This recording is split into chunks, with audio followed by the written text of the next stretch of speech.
Well, you finally arrived, the final Nugget movie of this ITIL Nugget series. This movie is going to be a little short and sweet as we look at security management. Now, why do I say short and sweet? Well, the truth of the matter is, and ITIL recognizes this, security is a huge area. And there are other certifications like SSCP, CISSP, and Cisco's CCSP that do wonderful jobs at certifying security professionals. So this nugget's not going to be a nugget on how to implement or configure security in your organization, by no means. We're going to talk about the very important role of security management and how it works with the other IT services of your organization. In this nugget on security management, we're going to look at 5 key knowledge areas. First of all, we'll get the big picture of security and talk about some basic fundamental terminology. Then, we'll look at security controls and the importance of implementing these in your organization. We'll look at the security management process. We'll discuss security and the service level agreement, and then finally investigate some costs and possible pitfalls of security management.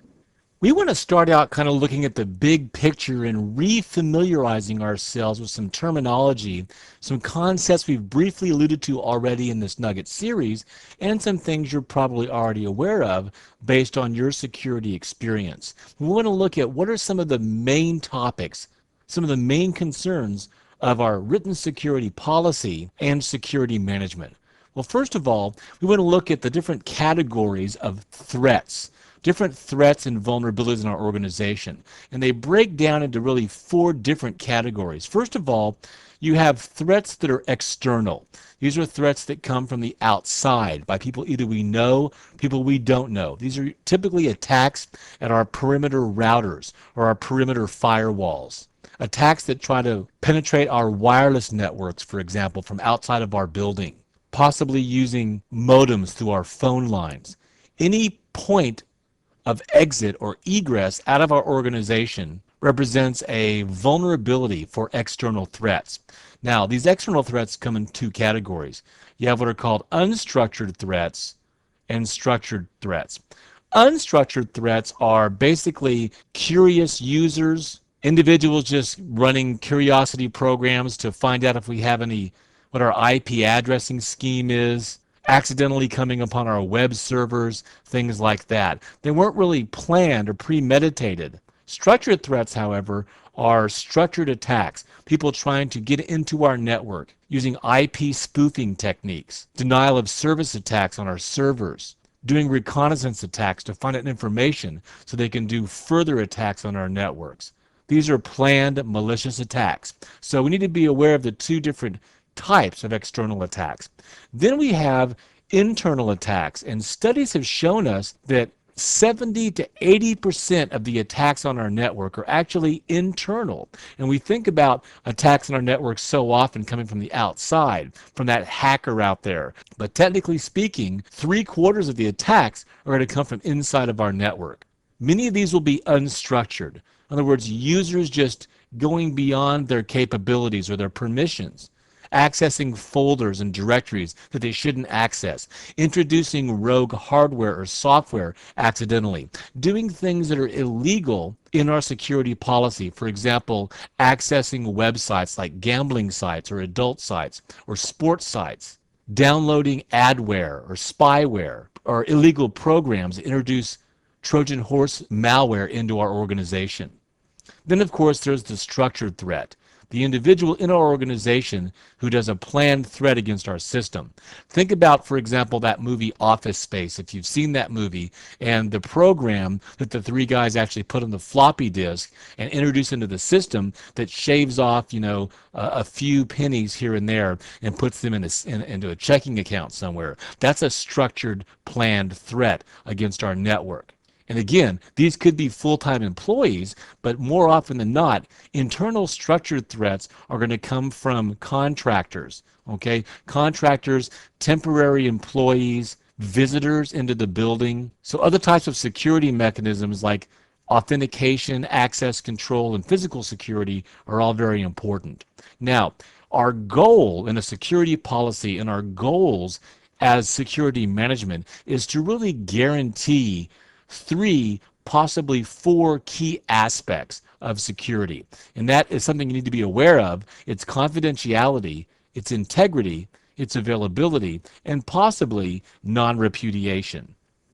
Well, the big three of security from a security management and security policy standpoint is CIA. No, it's not Culinary Institute of America or Central Intelligence Agency. It's confidentiality, integrity, and availability. This is the benchmark for evaluating information system security.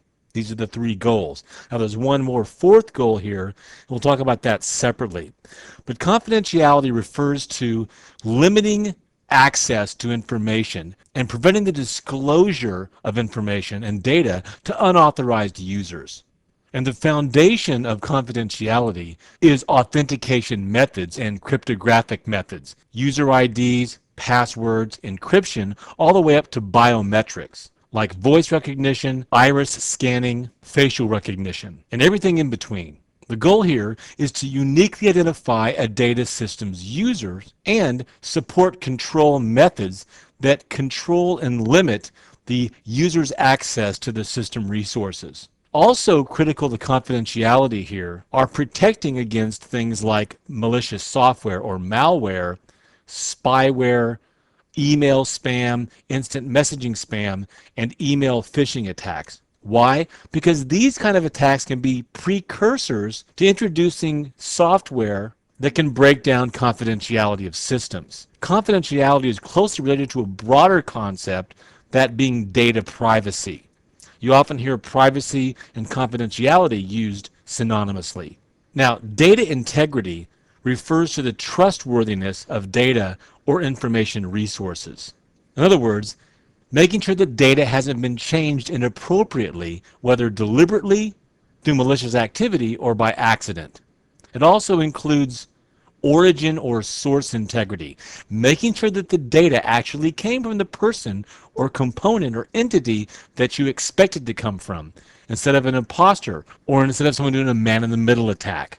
Integrity also takes into consideration the concept that a person or entity in question put in the right information. That is, does the information reflect the actual circumstance? Integrity of information systems typically include the preservation, without corruption, of whatever data was transmitted into the system.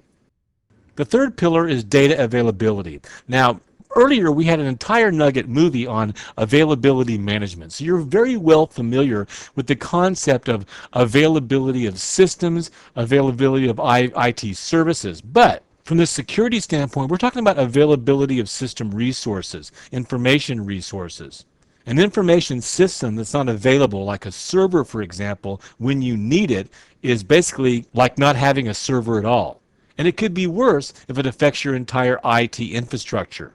Now, data availability may not be so much a security issue as it is a technical issue. A computer malfunction, a server malfunction, the network being down, natural phenomenon like a storm, a thunderstorm, or a tornado, or it could be human-related, human causes, either accidentally or deliberate. Techniques like denial of service attacks, however, can flood servers to affect their availability. And when it comes to availability, technically, human beings are the weakest link. Now that's CIA, so our security policy and our security management really has to almost guarantee that we're going to be able to deliver these three pillars. But there's also one other aspect of security, and that's what we call non-repudiation. Non-repudiation is actually a pretty broad concept. It basically ensures that a contract can't be denied or repudiated at a later date by either one of the parties. It's basically the opposite of what we call plausible deniability. Now, when it comes to security, non-repudiation simply means that it can be verified that the sender and the recipient were in fact the parties who claimed to send the message and receive the message respectively. Or to put it differently, non-repudiation of origin proves that data has been sent, and non-repudiation of delivery proves it's been received. On an escalating basis, digital transactions are highly subject to fraud. For example, because of Trojan horse infections or virus infections or systems with man-in-the-middle attacks. So non-repudiation can put in place, especially with e-commerce and online finance and contracts being done, on the internet over large geographic areas. It puts into place with cryptographic methods a way to verify that both parties are who they say they are and that neither one can deny that the actual contract or transaction took place. Here's some more key terminology, some areas you should take some notes on. First of all, a threat. A threat is anything that can exploit a vulnerability. And of course, a vulnerability is a weakness in a system or your network security or data security. A threat is any potential cause of an incident that could be considered to be a threat. For instance, a fire could be a threat because it could exploit the vulnerability of flammable materials. Or a reconnaissance attack could be a threat because it could exploit the vulnerability of systems and data that don't have confidentiality mechanisms. The term threat applies to information security management and IT service continuity management, but it also applies to other areas like problem management and availability management. A threat agent is typically an individual, a hacker, internal unstructured or external structured or vice versa. It's a hacker taking advantage of a known vulnerability.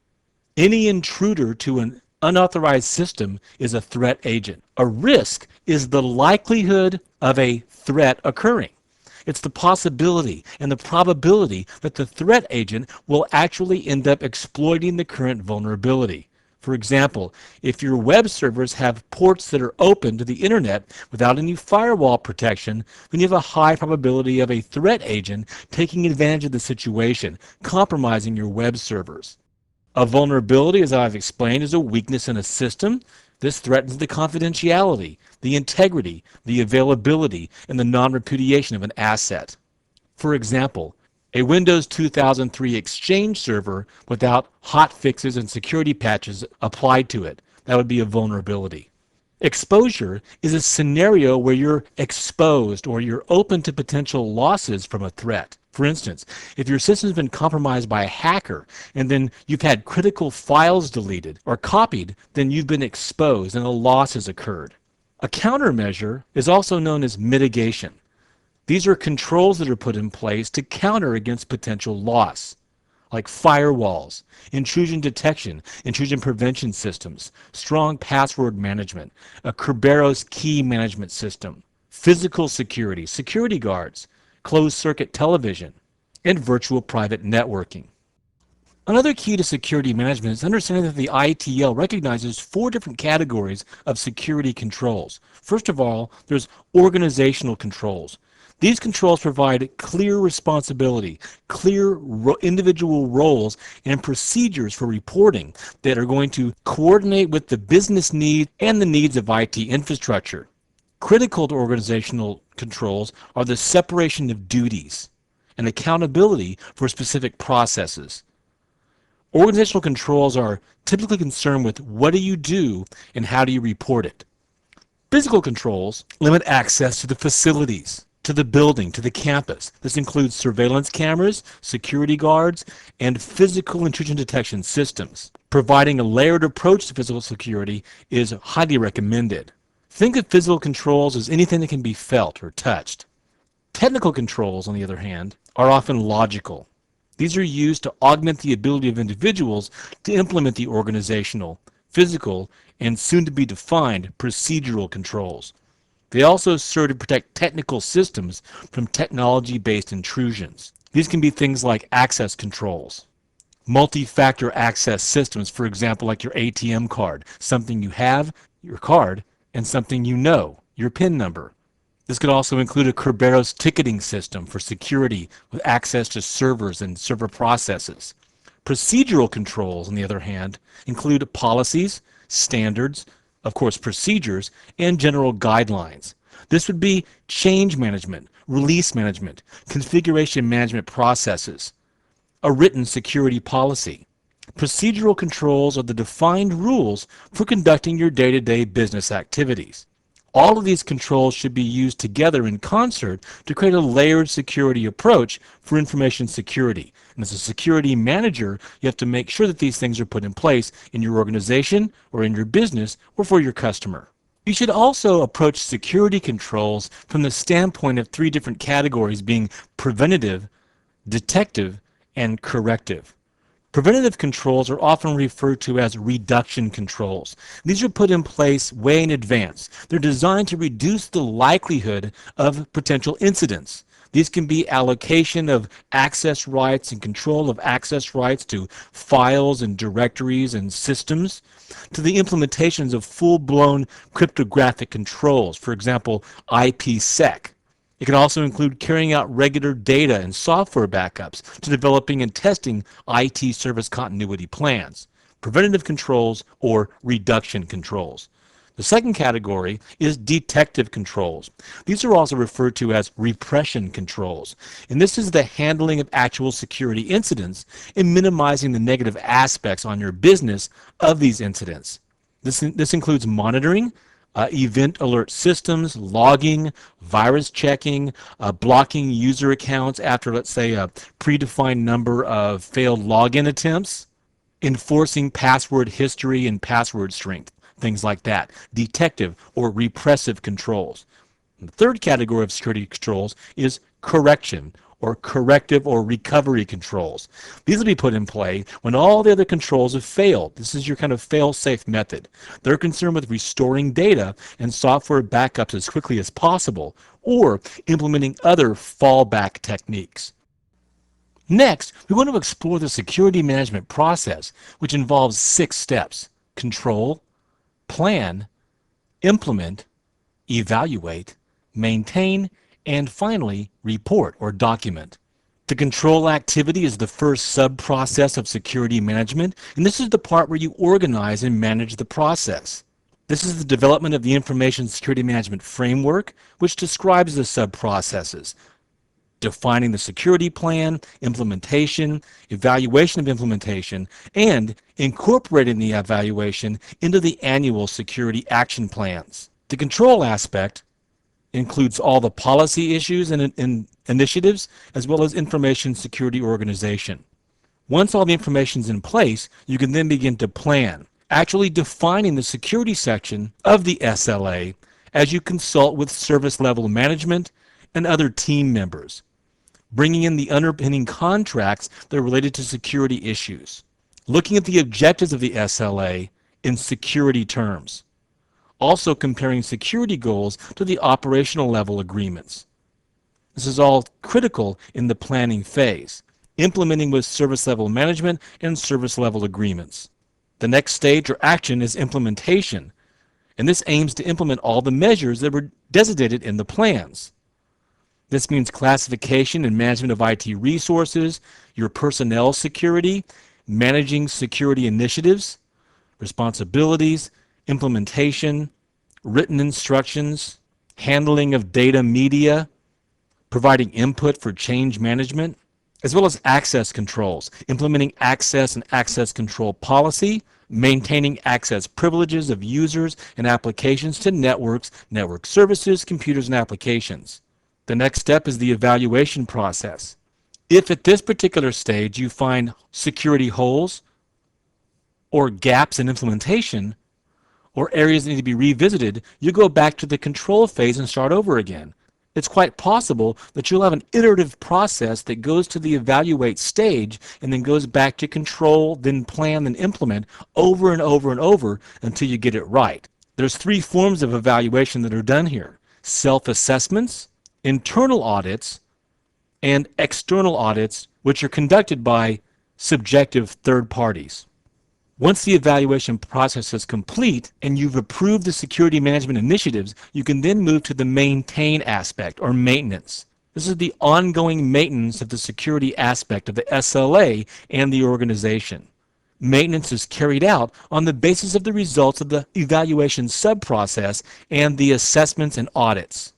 If risks change due to changes in the IT infrastructure or in technology or in new vulnerabilities, you'll want to go back to the planning phase and implement new security controls. And then finally, one of the most important things is the reporting aspect. Documenting all reportable events, security logs, audit logs, results of audits, reviews, and internal assessments, as well as warnings, identifications of new threats, and specific reports for specific security incidences. You need to memorize this security management process. Control, plan, implement, evaluate, maintain, and report or document. As I previously mentioned, in the 6-step process, or the actions of security management, you're going to be highly involved with the SLA, the service level agreements. The service level agreement must define the full extent to which security is provided if it's provided in areas of the SLA. The security elements must be customer specific, not provider specific. It's the customer who ultimately determines the security policy based on their needs, based on their initiatives, based on their possible adherence to government standards like Sarbanes-Oxley or HIPAA. The security needs must be compared with the provider's service catalog. Then you do a gap analysis to find if there's areas that are not met by the provider. If that's the case, you need to go to third parties or contractors or consultants. That's when the negotiation process will begin. And finally, the operational level agreement, or the previously discussed OLA, will have a security section as well as the service level agreement. Finally, let's investigate some of the costs and possible pitfalls of security management. First of all, security is a very personal aspect. It really comes down to people. People are your weakest link. So it's going to cost money to have quality people at the organization and quality strategic partners, quality vendors, quality suppliers, quality providers. There'll also be a substantial cash outlay for secure software, as well as networking devices like Cisco ASA devices, firewall appliances, intrusion prevention systems, intrusion detection systems, and enterprise logging and monitoring systems. You may also have to pay to have a consulting firm come in and do a security penetration test and security analysis before you actually get to the planning phase. Remember, no security or poor security is going to have a cost in itself. A cost in lost production, a cost in having to replace software and data loss or damage. It could diminish the goodwill of your company. It could affect your relationship with customers, your reputation. It could make you vulnerable to legal action or government fines. A possible pitfall is just a simple lack of commitment. It takes a lot of time and money to stay up on all the new security issues, all the new security vulnerabilities. It's a living, breathing, ongoing organism, and it takes a lot of ambition. There's a lot of poor attitudes and human behavior, just basic laziness when it comes to security. Not following guidelines, poor password security, poor physical security. There needs to be some type of enforcement in place to make sure that end users, customers, and employees adhere to the written security policy and all of the practices and procedures. Another pitfall is a lack of awareness training or verification checks. It's one thing to do training and to put some procedures and access mechanisms in place, but if you aren't doing verification checks on an ongoing basis to make sure that the policies are being followed, then there's no follow-through. There's also the downside of having no change management service. Many organizations actually have some good security mechanisms put in place, but they have no change management. That's where ITIL comes in, and keeping track and keeping a database of all the changes in your system, making sure that you have updates and security patches of all your software and operating systems is critical. Another downfall is the simple lack of resources to go and introduce detection systems into your organization. Intrusion detection systems, intrusion prevention systems, firewall systems. And finally, there's a general over-reliance on many organizations on reactive techniques. In other words, waiting for the incident to happen, waiting for the attack to happen, and then reacting. Yes, you learn from it and make changes, but you need to be proactive and focus more like a firefighter on preventative measures and preventing the fire instead of just simply putting out the fire. Again, 90% preventative, 90% proactive, 10% reactive. That's a ratio for success. In this final nugget of the ITIL series, we looked at 5 key issues. First of all, the big security picture, covering a wide variety of different terminology that are important for security management. We discussed security controls and different ways to categorize those controls. We looked at the 6-step security management process, as well as security and the service level agreement. Then we finished up looking at the cost and possible pitfalls of security management. Well, there you have it. Congratulations on completing the ITIL Nuggets series.